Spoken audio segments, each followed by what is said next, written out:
What's going on, everybody? It's been a while since I've made a video, but I want to make a video and talk and try to help people out with what I did wrong and to where you don't make the mistake, and to help show you how I've learned to sharpen these. I used to really suck at sharpening broadheads. But what I want to talk about is the Omega Broadhead by VPA. It stands for Vantage Point Archery. This is their latest release. This is a right bevel, 200 grain. It's an 1 1/16 cut in diameter. I had these about mid-October, I think is when I purchased them. Maybe around 1st of November, I can't remember. But I did not spend the time at all. I mean, I didn't even try to sharpen them. I bought them to try to key on later. I bought them really for my tall tines recurve. It's 47 pounds at 29.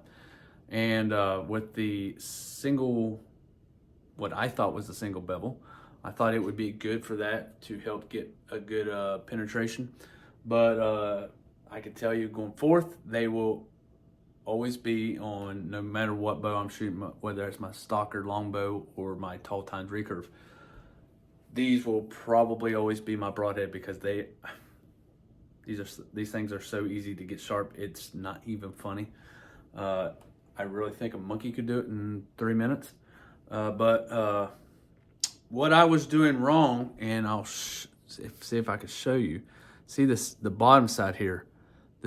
I really spent too much time on that, and because I treated it like a single bevel broadhead, which in turn, it's a double bevel. And that's what the FaceTime with the owner of VPA had taught me was, and I'm going to call it the shark tooth or the sawtooth side, that little point right there above my finger. You actually need to sharpen that side as well. And that's what I was failing to do. I was just doing this side, and then I'd back stroke it a little bit on the stone, because I thought I was maybe getting a really, because the hardness factor of this broadhead is so high that I thought maybe there was just a small burr, a micro burr that I wasn't seeing. And I actually got this to where it will shave a few hairs, but it would probably kill a deer, but it's not to the standard of anybody's choosing to take into the woods to try to kill a deer. So what I'm gonna do, I'm gonna show you how I do it, and we'll show you how fast I can do it. But I have spent some time. I spent too much time because I treated it like a single bevel broadhead. So you can see the marks, the tooling marks from right there. You see how it's black still. I'm going to use this. This is the DMT diamond plate. This side is coarse 325 mesh. The other side is fine 600 mesh. And then once I do it on that, I have a work sharp knife that I use for all my pocket knives in the truck, at lunch when I'm working, and everything. But not the coarse. Although I've used these plates are magnetic. You can buy new. That plate I've used so much that I would compare it probably to like 1500 plus sandpaper. It basically has no grit anymore, but it does help refine that edge even better. And then, of course, as always, you chase it out with a leather strop of some sort. This is a piece of the flap you get on a pair of TIG welding gloves that I cut off and then just glued to a piece of hardwood floor. So here we go. Again, I'm going to do the, which side is it? It's that side right there with the sharp tooth. And we'll see how fast I can do this. DMT says on the instructions to use water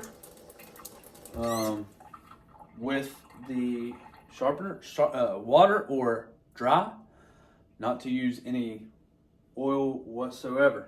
And I haven't found that going one way, back and forth, pulling it, dragging it, making circular motions.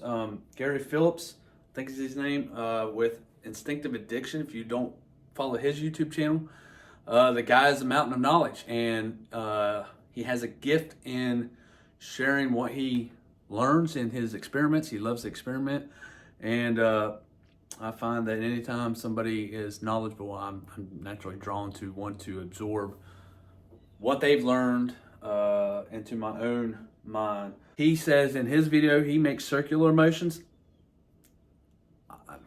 I go back and forth, in all honesty, and I will show you that. Here's the side. Look at that. I'm being pretty rough. Yeah, I'm there's a few hairs, and I mean mostly dry skin, which is disgusting, I know. But we'll see how fast I can do this. The water's on there. I'm gonna go back and forth.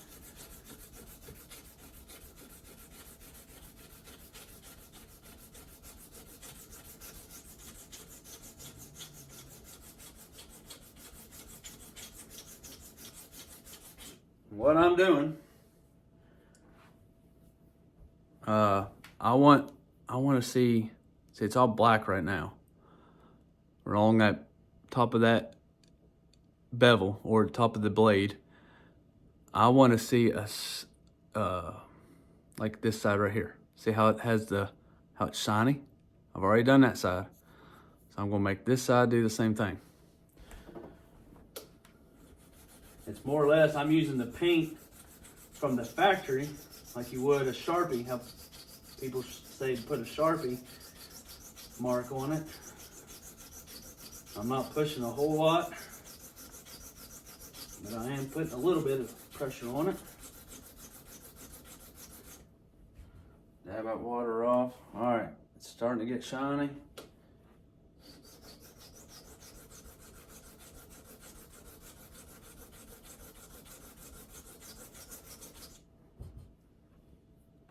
All right, just that quick. Look at this. Let's see if I can find it. Good. There. See, I've already got an edge on it. All the tooling marks are gone. So that's it on the 325 mesh. And definitely don't be like me. I was putting this on my knee trying to freehand, freestyle, whatever. Don't do that. Put it flat down on a surface that non-skid piece of rubber. It works, but it's got a lot of water on it, so it is sliding because my wife would kill me, but I will clean it all up. Not to her standard though. We never can. I figure out which side I was on. Okay, it's that side right there. Now I'm back on the 600 fine mesh. And I'm just going to go back and forth.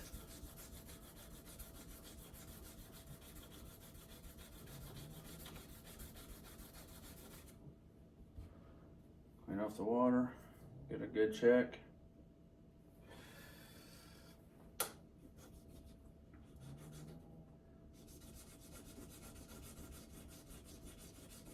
Now I'm on the other side.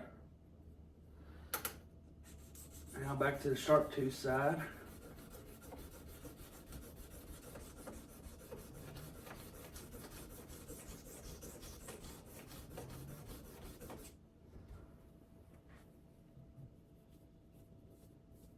All right, and there we go.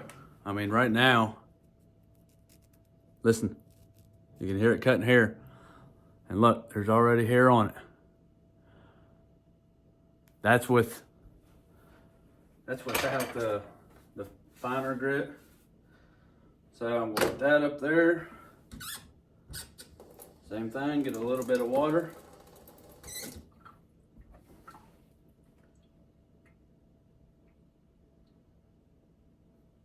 don't know which side I was working on, so I'm just gonna do both.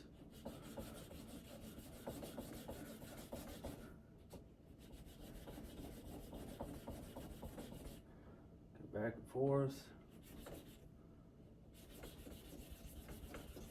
Again, on this work sharp. I don't know what grit this is, but I wouldn't be afraid to say it's 1500 plus sandpaper because all the grit's gone. I need to get new plates, but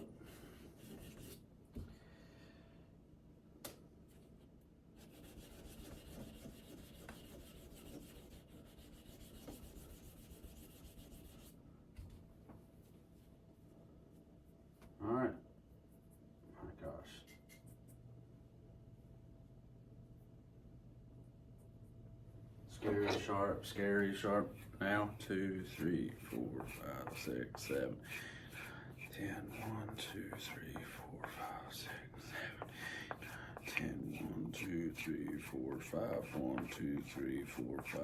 1, 2, 1, 2, 1. 1. That's one side. 1, 2, 3, 4, 5, 7, 8, 9, 10.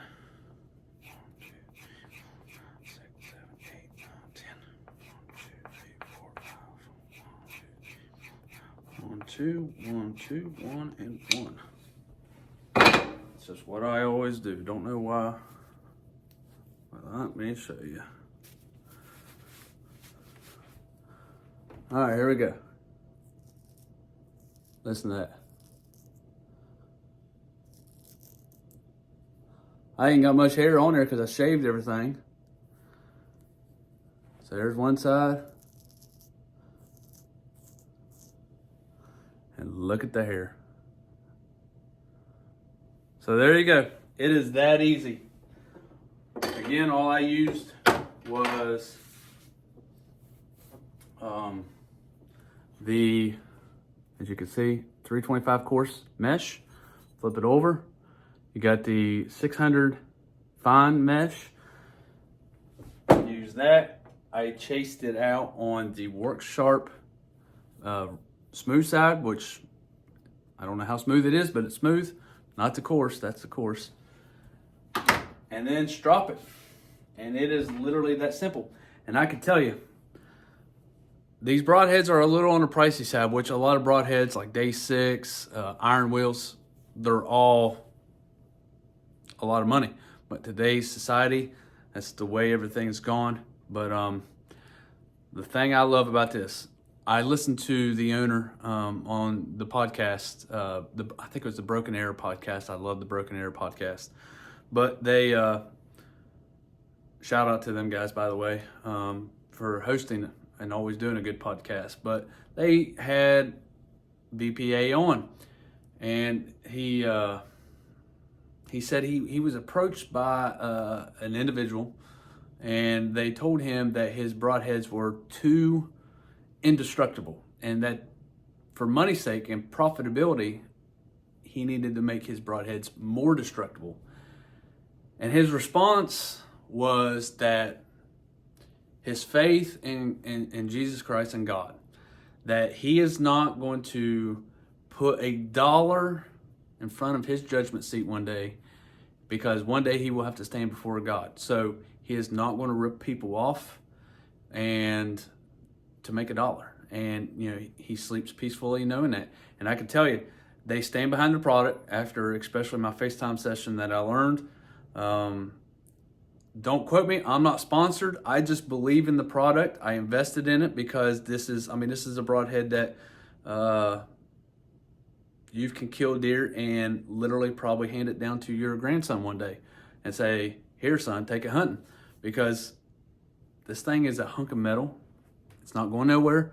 It's like the 0.5 tree stand. Why I paid a lot of money for the 0.5 Lone Wolf tree stand, because how much lighter than 5-pound tree stands are you going to get in society? And it's not. So it was an investment for me, just like this broadhead.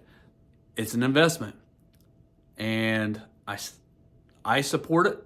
And I can tell you, don't quote me again. I'm not sponsored, but this is I do respect them highly, and I think their warranty is if you are shooting and you shoot through a deer, if you miss a deer or whatever, and it goes and hits a rock or hits a stump, and you get a bent blade, reach out to them. They'll send you a new broadhead. Now, what companies today in this world we live in do that? And I can tell you, they stand behind it, because I'm not going to go into details about my FaceTime session, but they honor their word 110%. And huge shout out to a company like that, especially the world we live in today, and to come out publicly and announce their faith in Jesus means a lot to me. That's why going forward, I'm probably VPA from here on out, because it's the Christianity world. It's frowned upon anymore. And so when people take a stand and honor Jesus Christ, you got my respect. So give these guys a try. If you haven't heard about it, it's a VPA Omega. Do not treat it like I did as a single bevel. You do have to do both sides, and it's obvious that you do this side, but the side I'm talking about, you also need to do, we'll call it like the shark tooth, because that's what it looks like. So there you go. I hope this was helpful. You've seen how fast I did it. And good luck this hunting season. I'm still after my Ohio tag, and hopefully I can run one of these three through a buck that showed up on my trail camera the other day that I'm hoping to get within 20 yards. So I hope everybody has a Merry Christmas. Christmas is a few days away. And as always, God bless.